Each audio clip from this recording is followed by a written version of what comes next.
नमस्कार, टीवी 9 के digital platform पर आपका स्वागत है। आपके साथ मैं हूं मोहित मल्होत्रा।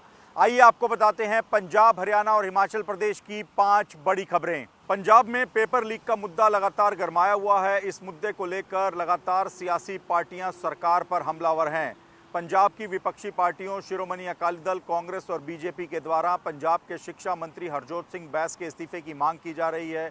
ये पूरा मामला तब गर्मा गया जब हाल ही में फरीदकोट की बाबा फरीद यूनिवर्सिटी में फार्मेसी ऑफिसर की जो भर्ती परीक्षा हो रही थी, इस दौरान पेपर लीक के आरोप विपक्ष के द्वारा लगाए गए हैं। हालांकि पंजाब सरकार का कहना है कि बाबा फरीद यूनिवर्सिटी में पेपर लीक का मामला नहीं था, बल्कि कुछ परीक्षार्थी नकल करने का प्रयास कर रहे थे। पेन कैमरों की मदद से पेपर बाहर भेज रहे थे और उनको उत्तर ब्लूटूथ डिवाइस के जरिए बताए जा रहे थे। लेकिन पंजाब पुलिस को इस पूरे रैकेट का पहले ही पता लग गया, जिसके बाद नकल के इस मामले को पंजाब पुलिस ने परीक्षा के दौरान ही सुलझा लिया और जो परीक्षार्थी नकल कर रहे थे उन्हें भी गिरफ्तार कर लिया गया। और जिन लोगों ने पैसा लेकर नकल करवाने के लिए इन लोगों के साथ पूरा एक सौदा किया था, उन सरगनाओं को भी गिरफ्तार कर लिया गया और पूरे रैकेट का खुलासा परीक्षा के दौरान ही कर दिया गया। पंजाब सरकार ने इस पूरे मामले को पेपर लीक का मामला मानने से इनकार किया है, लेकिन विपक्ष का कहना है कि ये पेपर लीक का ही मामला था। पेन कैमरों की मदद से पेपर लीक किया जा रहा था और इसी के चलते इस परीक्षा को रद्द किया जाना चाहिए और पंजाब के शिक्षा मंत्री को इस्तीफा दे देना चाहिए। हालांकि जो परीक्षा करवाई जा रही थी वो स्वास्थ्य विभाग से जुड़े एक डिपार्टमेंट की परीक्षा थी, जबकि इस पूरे मामले को लेकर विपक्ष हरजोत सिंह बैस जो कि पंजाब के शिक्षा मंत्री हैं, उनके इस्तीफे की मांग कर रहा है। मनीष सिसोदिया जो कि पंजाब के प्रभारी हैं, उनका एक पुराना वीडियो भी वायरल किया जा रहा है, जिसमें वो सीधे तौर पे कह रहे हैं कि अगर पंजाब में कोई भी पेपर लीक होता है तो अरविंद केजरीवाल और भगवंत मान अपनी सरकार के शिक्षा मंत्री का इस्तीफा ले लेंगे। इस वीडियो को भी वायरल किया जा रहा है, विपक्ष के नेताओं के द्वारा भी सोशल मीडिया प्लेटफॉर्म्स पर शेयर किया जा रहा है, जिसके बाद से लगातार ये मामला गरमाया हुआ है। कांग्रेस और बीजेपी टारगेट कर रहे हैं आम आदमी पार्टी को। उनका कहना है कि दिल्ली में नीट पेपर लीक के मुद्दे पर आम आदमी पार्टी उस पूरे आंदोलन में शामिल रही जब केंद्रीय शिक्षा मंत्री धर्मेंद्र प्रधान का इस्तीफा मांगा जा रहा था। लेकिन जब पंजाब में यही सब कुछ हो रहा है, पंजाब में परीक्षाओं के पेपर लीक हो रहे हैं, तो अपने शिक्षा मंत्री का इस्तीफा क्यों नहीं ले रही है आम आदमी पार्टी? इसको लेकर लगातार सवाल खड़े किए जा रहे हैं। हालांकि विपक्ष के द्वारा जो आरोप लगाए गए हैं, उनका ये कहना है कि पिछले 4 साल में 6 ऐसी परीक्षाएं हैं जिनके पेपर लीक हुए हैं और इसी वजह से लगातार विपक्ष इन पेपर लीक के मामलों को उठा रहा है। जो पुराने मामले हैं उनका भी जिक्र किया जा रहा है, जिसमें 2022 में नायब तहसीलदार की भर्ती परीक्षा के पेपर लीक होने का मुद्दा उठाया जा रहा है। इसके साथ ही पंजाब शिक्षक पात्रता परीक्षा जो कि PS टेट का एग्ज़ाम है, उसके लीक होने की बात भी की जा रही है। ये मामला 2023 का है। इसके साथ ही पंजाब स्कूल एजुकेशन बोर्ड की 12वीं की कक्षा का जो पेपर है अंग्रेजी का, उसके लीक होने का मुद्दा उठाया जा रहा है। कृषि विकास अधिकारी भर्ती परीक्षा के पेपर के लीक होने का मामला भी उठाया जा रहा है, जो कि 2024 का है। इसके साथ ही PSSEB ग्रुप बी परीक्षा का पेपर दिसंबर 2025 में लीक हुआ था, उस मामले को भी अब विपक्ष के द्वारा उठाया जा रहा है। और हाल ही में जो बाबा फरीद यूनिवर्सिटी में फरीदकोट में फार्मेसी ऑफिसर की भर्ती परीक्षा का पेपर लीक हुआ है, उस मामले के बाद लगातार ये मामला बढ़ता ही जा रहा है। हालांकि पंजाब के शिक्षा मंत्री खुद कह चुके हैं, मुख्यमंत्री भगवंत मान ये बात कह चुके हैं और आम आदमी पार्टी के राष्ट्रीय संयोजक और दिल्ली के पूर्व मुख्यमंत्री अरविंद केजरीवाल भी कह चुके हैं कि फरीदकोट में जो मामला सामने आया है वो नकल का मामला है, जिसमें कुछ परीक्षार्थी नकल के एक रैकेट के साथ मिलकर उनके साथ सौदा करके ब्लूटूथ डिवाइस की मदद से नकल कर रहे थे। इसके साथ ही पेन कैमरों की मदद से पेपर को बाहर भेजा जा रहा था और उनके जवाब ब्लूटूथ डिवाइस के द्वारा भेजे जा रहे थे। लेकिन ये मामला पेपर लीक का नहीं है, ये मामला नकल का था, जिसे पंजाब पुलिस ने परीक्षा के दौरान ही सुलझा लिया और सभी लोग जो कि इस पूरे रैकेट में शामिल थे, जो नकल करवाने वाले थे और जो नकल कर रहे थे, उन सभी को गिरफ्तार कर लिया गया। लेकिन फिर भी इस मुद्दे को लेकर लगातार सियासत गरमाई हुई है।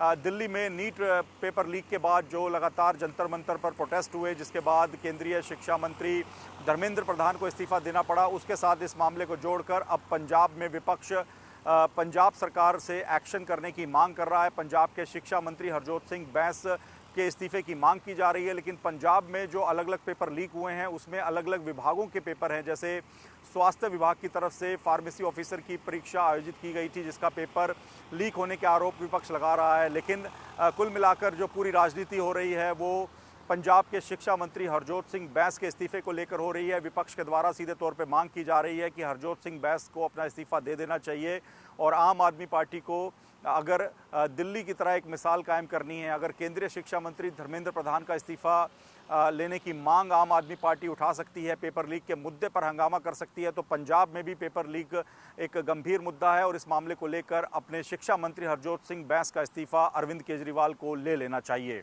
पंजाब के बरनाला में बरनाला नगर निगम के बाहर प्रदर्शन कर रहे सफाई कर्मचारियों पर 22 जुलाई को हुए पुलिस लाठीचार्ज के मामले ने लगातार तूल पकड़ा हुआ है। हालांकि इस मामले में जिस डीएसपी ने लाठीचार्ज के आदेश दिए थे उसे पंजाब सरकार ने सस्पेंड कर दिया है, लेकिन इसके बावजूद डीएसपी को नौकरी से डिसमिस करने और उसे गिरफ्तार करने की मांग को लेकर लगातार सफाई कर्मचारी पूरे पंजाब में विरोध कर रहे हैं। 27 जुलाई यानी सोमवार को पंजाब में वाल्मीकि समाज से जुड़े संगठनों और अन्य कई सामाजिक संगठनों के द्वारा पंजाब बंद की कॉल इसी मुद्दे को लेकर दी गई थी, जिसका काफ़ी व्यापक असर दिखाई दिया है। सबसे ज़्यादा असर पंजाब के जालंधर में दिखाई दिया है, जहां पर बाजार बंद रहे। इसके साथ ही कई स्कूलों में भी छुट्टी कर दी गई।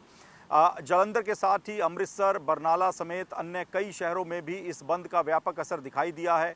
विपक्षी पार्टियां भी इस मामले में सफाई कर्मियों के साथ खड़ी हुई दिखाई दे रही हैं। उनका कहना है कि सफाई कर्मी शांतिपूर्ण तरीके से प्रदर्शन कर रहे थे, लेकिन पंजाब सरकार के आदेश के बाद पुलिस ने मौके पर लाठीचार्ज किया, जिसमें कई सफाई कर्मी, जिनमें महिलाएं भी थी, उनको गंभीर चोटें आई हैं। उनका अस्पताल में इलाज चल रहा है। इस वजह से सिर्फ डीएसपी को सस्पेंड करने से काम नहीं चलेगा। वो अधिकारी जिन्होंने लाठीचार्ज के आदेश दिए थे उनको नौकरी से डिसमिस करना चाहिए, उनके ऊपर मामला दर्ज करके उन्हें गिरफ्तार किया जाना चाहिए। अगर हम सोमवार को बुलाए गए पंजाब बंद की बात करें तो जालंधर में इसका सबसे ज़्यादा असर देखने को मिला है और यहाँ पर कई प्राइवेट स्कूलों में छुट्टी कर दी गई। इसके साथ ही बस स्टैंड पर बसों की आवाजाही भी प्रभावित रही। हालांकि नेशनल और स्टेट हाईवे खुले रहे, वहाँ पर प्रदर्शनकारियों ने किसी भी तरह का जाम नहीं लगाया। इस वजह से नेशनल और स्टेट हाईवे पर जो ट्रैफिक की व्यवस्था है वो सुचारू बनी रही। इसके साथ ही अमृतसर में भी इस बंद का व्यापक असर दिखाई दिया। 12 बजे के बाद अमृतसर के भंडारी पुल के आसपास सत्ताधारी पार्टी के नेताओं के जो पोस्टर लगे थे उन्हें प्रदर्शनकारियों ने फाड़ दिया, जिसके बाद बाज़ारों को बंद करवाया गया और कई लोग ऐसे थे जो कि बाज़ार में आए हुए थे, उन्हें प्रदर्शनकारियों ने वापस अपने घर जाने को कहा। अमृतसर में भी इस बंद का व्यापक असर दिखाई दिया है। लुधियाना में वाल्मीकि समाज ने धरना प्रदर्शन किया है। इसके साथ ही कई बाज़ार बंद रहे, लेकिन बंद का कोई ख़ास असर लुधियाना में दिखाई नहीं दिया। पटियाला और बठिंडा में भी कई जगह पर प्रदर्शन हुए, लेकिन रोज़मर्रा का जो दिनचर्या है वो प्रभावित नहीं हुई, लेकिन प्रदर्शनकारी लगातार प्रदर्शन करते रहे। वाल्मीकि समाज ने सुबह 10 बजे से लेकर शाम के 5 बजे तक बंद का आह्वान दिया था, जिसका असर जालंधर, लुधियाना समेत कई शहरों पर दिखाई दिया और जगह जगह पर प्रदर्शन किए गए। दरअसल 22 जुलाई को प्रदर्शन कर रहे सफाई कर्मचारियों पर पुलिस लाठीचार्ज के बाद ये पूरा विवाद शुरू हुआ था। पंजाब सरकार ने इस मामले में बरनाला के डीएसपी को सस्पेंड तो कर दिया है, लेकिन प्रदर्शनकारी सीधे तौर पे मांग कर रहे हैं कि उनके खिलाफ एफआईआर दर्ज हो, उन्हें नौकरी से डिसमिस किया जाए और गिरफ्तार किया जाए। तो फिलहाल लगातार इस मामले को लेकर राजनीति हो रही है। महिलाओं पर भी लाठीचार्ज हुआ था 22 जुलाई को। इस मुद्दे को लेकर पंजाब राज्य महिला आयोग ने भी पंजाब के डीजीपी से जवाब तलब किया है। इस पूरे मामले को लेकर अनुसूचित आयोग की तरफ से भी डीजीपी से रिपोर्ट मांगी गई है। कुल मिलाकर ये मामला लगातार गर्माता जा रहा है। इस पूरे विवाद की वजह से पंजाब के कई शहरों में सफाई व्यवस्था भी पूरी तरह से ठप पड़ी है। कई जगह पर कूड़े के ढेर लगे हुए हैं, जिन्हें लेकर आरोप है कि पंजाब सरकार ने उस कूड़े के ढेर को उठाने के बजाय उनको प्लास्टिक की शीट्स के साथ ढक दिया है, जिससे बीमारियां फैलने का खतरा लगातार बना हुआ है। तो कुल मिलाकर सफाई कर्मियों और पंजाब सरकार के बीच जो विवाद जारी है वो लगातार बढ़ता जा रहा है। लाठीचार्ज की घटना के बाद ये मामला और भी तूल पकड़ चुका है। हालांकि पंजाब सरकार ने कोशिश की है कि डीएसपी को सस्पेंड करके पूरे मामले को शांत करने का प्रयास किया जाए, लेकिन ऐसा लग नहीं रहा। जिस तरह से पंजाब बंद की कॉल दी गई और जालंधर, बरनाला, लुधियाना समेत कई शहरों में इसका असर भी दिखाई दिया, तो उसके बाद आने वाले दिनों में सफाई कर्मी अपना आंदोलन और भी तेज कर सकते हैं। उनके साथ कई सामाजिक संगठन और वाल्मीकि समुदाय से जुड़े संगठन खड़े हैं। इस वजह से आने वाले दिन में आंदोलन और भी तेज हो सकता है। अब देखना ये होगा कि पंजाब सरकार कैसे इस पूरे मुद्दे को सुलझाती है। पंजाब के संगरूर में भारतीय जनता पार्टी के जिला दफ्तर पर पेट्रोल बम से हमला करने का मामला सामने आया है। घटना के बाद पंजाब पुलिस पूरे मामले की जांच कर रही है। फोरेंसिक टीमों को भी मौके पर बुलाया गया है। मौके से पेट्रोल की वजह से आग लगने के निशान मिले हैं और टूटी हुई बोतल के कुछ हिस्से भी बरामद किए गए हैं। बताया जा रहा है कि रविवार और सोमवार की दरमियानी रात की ये घटना है और कुछ अज्ञात लोगों ने बियर की बोतल में पेट्रोल भरकर उसमें आग लगाई और बीजेपी कार्यालय की दीवार से बाहर से ही इस बोतल को अंदर की ओर फेंक दिया, जिसके बाद अंदर एक धमाका हुआ और दीवार भी क्षतिग्रस्त हो गई। मौके पर आग लगने के निशान मिले हैं और टूटी हुई बियर बोतल के कुछ हिस्से भी पंजाब पुलिस ने बरामद किए हैं। फिलहाल इस घटना को लेकर लगातार पंजाब पुलिस मामले की जांच कर रही है। घटना को लेकर बताया जा रहा है कि आसपास की सीसीटीवी फुटेज भी खंगाली जा रही हैं। एसएसपी नवजोत ग्रेवाल ने बताया कि आरोपियों की तलाश के लिए विशेष टीमें गठित कर दी गई हैं और ऐसा लगता है कि ये पूरा मामला दहशत फैलाने के लिए किया गया और इसी वजह से पेट्रोल बम का इस्तेमाल करके बीजेपी कार्यालय की दीवार के आसपास इस घटना को अंजाम दिया गया ताकि आसपास के इलाके में डर और दहशत का माहौल बन सके। प्रारंभिक जांच में पुलिस इसे बीजेपी कार्यालय को निशाना बनाकर किया गया हमला मानकर ही जांच कर रही है। हालांकि हमलावरों के मकसद पर अभी आधिकारिक तौर पर पुष्टि नहीं हो सकी है। फोरेंसिक साइंस लैब की टीम ने भी मौके से कुछ सैंपल जुटा लिए हैं जिनकी जांच की जा रही है। रिपोर्ट के आधार पर विस्फोटक और ज्वलनशील पदार्थ की पुष्टि भी की जाएगी, क्योंकि धमाके की जो आवाज़ थी उससे ऐसा लगता है कि पेट्रोल के साथ अन्य कोई और केमिकल भी बियर की बोतल में भरा गया हो सकता है। इस एंगल पर भी तफ्तीश की जा रही है। घटना के बाद बीजेपी के संगरूर के कार्यालय और पंजाब के अन्य सभी कार्यालयों की सुरक्षा बढ़ा दी गई है और वहां पर आने जाने वाले लोगों की भी निगरानी की जा रही है। इस घटना को लेकर बताया जा रहा है कि सुबह केयर टेकर ने बीजेपी के नेताओं को फ़ोन करके इस घटना की जानकारी दी। उसने कार्यालय में आग लगने की जानकारी दी थी और उसकी तस्वीरें भी बीजेपी नेताओं को भेजी, लेकिन जब बीजेपी के नेता मौके पर पहुंचे तो उन्हें लगा कि बाहर से कोई ज्वलनशील पदार्थ या अन्य कोई विस्फोटक या केमिकल मिलाकर बीजेपी कार्यालय के अंदर इस घटना को अंजाम देने का प्रयास किया गया है। जिसके बाद उन्होंने पुलिस की टीमों को मौके पर बुलाया, जिसके बाद फोरेंसिक टीमें भी मौके पर पहुंची और पूरे मामले की जांच की गई। फिलहाल इस घटना को लेकर लगातार पंजाब में हाई अलर्ट रखा गया है। बीजेपी के दफ्तरों की सुरक्षा बढ़ाई गई है। इससे पहले चंडीगढ़ में भी बीजेपी दफ्तर के बाहर हैंड ग्रेनेड से हमला करने का प्रयास किया गया था। हालांकि उस घटना में भी कोई हताहत नहीं हुआ था। संगरूर में जो घटना हुई है उसमें भी ना तो कोई घायल है और ना ही कोई हताहत है, लेकिन इस घटना को पंजाब पुलिस ने काफ़ी गंभीरता से लिया है और हर एंगल से इस मामले की जांच की जा रही है। हिमाचल प्रदेश में 27 जुलाई से लेकर 29 जुलाई तक भारी बारिश का अलर्ट जारी किया गया है। कुछ जिलों के लिए भारी बारिश का रेड अलर्ट जारी किया गया है, जबकि कुछ जिलों के लिए ऑरेंज अलर्ट जारी किया गया है और आम लोगों को सतर्क रहने के लिए एडवाइजरी जारी की गई है। अगर हम आपको पिछले 24 घंटे में हुई लैंडस्लाइड और फ्लैश फ्लड की घटनाओं की जानकारी दें तो भारी बारिश के कारण रामपुर क्षेत्र, जो कि किन्नौर और शिमला को जोड़ता है, वहां पर लैंडस्लाइड के कारण नेशनल हाईवे 5 बुरी तरह से प्रभावित हुआ है और यहां पर वाहनों की आवाजाही को रोकना पड़ा है। बताया जा रहा है कि रामपुर क्षेत्र में डेड जूरी के पास नेशनल हाईवे 5 लैंडस्लाइड की वजह से बंद हो चुका है, जिसके कारण हाईवे के दोनों ओर वाहनों की लंबी कतारें दिखाई दे रही हैं और ट्रैफिक को ऑल्टरनेट रास्तों से निकालने का प्रयास किया जा रहा है। बताया जा रहा है कि किन्नौर जिले का राजधानी शिमला के साथ संपर्क पूरी तरह से कट गया है। रामपुर क्षेत्र में गानवी जूरी सड़क मार्ग भी बंद पड़ा है और यहां से वाहनों को निकलने में काफ़ी परेशानी का सामना करना पड़ रहा है। 6 पंचायतों का संपर्क भी किन्नौर के साथ कट चुका है और यहां पर जाने के संपर्क मार्ग भी बुरी तरह से बाधित हुए हैं। नेशनल हाईवे 5 बंद होने के कारण शिमला और किन्नौर के बीच जो खाने पीने के सामान और अन्य ज़रूरी सामान की सप्लाई है वो भी प्रभावित हुई है और सैकड़ों लोगों को आने जाने के लिए भारी परेशानी का सामना करना पड़ रहा है।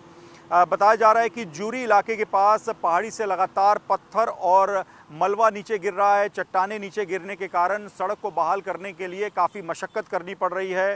National highway authority of India लगातार वहां पर मशीनरी को लेकर मौके पर मौजूद है, लेकिन जब भी वहां पर सड़क को बहाल करने का काम शुरू किया जाता है तो पहाड़ों से पत्थर और मलबा नीचे आ जाता है, जिसके कारण काम को बीच बीच में रोकना पड़ रहा है। रामपुर क्षेत्र में गानवी जूरी सड़क मार्ग बंद होने के कारण इस क्षेत्र की 6 पंचायतों का संपर्क पूरी तरह से किन्नौर और शिमला के साथ कट चुका है। इन पंचायतों के हज़ारों लोगों को आवाजाही के लिए काफ़ी परेशानी का सामना करना पड़ रहा है। तो एक और शिमला में ऊपर जो रामपुर से किन्नौर की ओर जाने का रास्ता है, हाईवे है, वो बुरी तरह से प्रभावित है। तो वहीं चंबा इलाके में भी लगातार लैंडस्लाइड की घटनाएं हो रही हैं।